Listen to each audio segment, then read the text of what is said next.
தினமொரு வசனம். மத்தேயு 23வது அதிகாரம் 33வது வசனம். சர்ப்பங்களே, விரியன் பாம்பு குட்டிகளே, நரக ஆக்கினைக்கு எப்படி தப்பித்துக் கொள்வீர்கள்?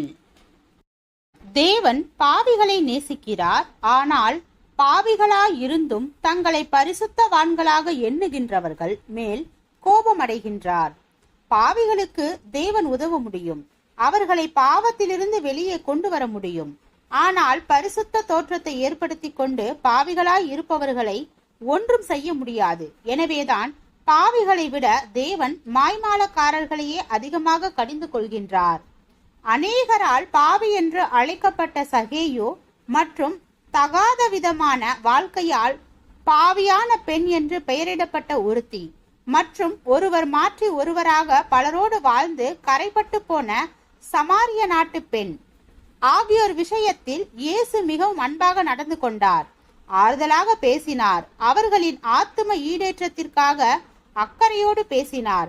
ஆனால் வேறு சிலர் விஷயத்திலோ மிகவும் கோபமாக கடுமையாக நடந்து கொண்டார். அவர்கள் விஷயத்திலோ மாயக்காரனே, மதிகேடனே, விரியன் பாம்பு குட்டிகளே, சர்ப்பங்களே, வெள்ளையடிக்கப்பட்ட கல்லறைகளே, குருடர்களே என்றெல்லாம் மிக மிக கடுமையான வார்த்தைகளை உபயோகித்தார். அவர்களை மிகவும் கூர்மையான வார்த்தைகளால் கண்டித்து பேசினார். காரணம் என்ன?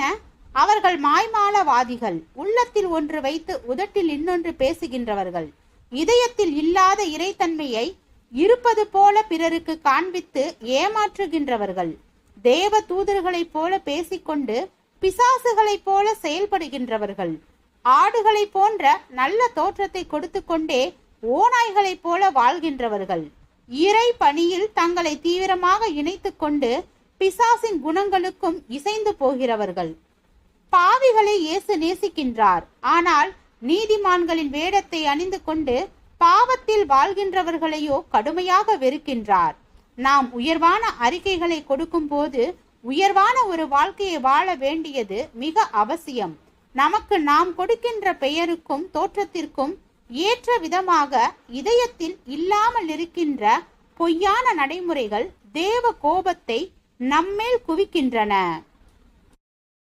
ஜெபம். தேவனுக்கு ஸ்தோத்திரம். தேவனே, நாங்கள் எங்களுடைய வாழ்க்கையில் உமக்கு பிரியமான, உமக்கு சித்தமான வாழ்க்கை வாழ கிருபை பாராட்டும். ஆமீன்.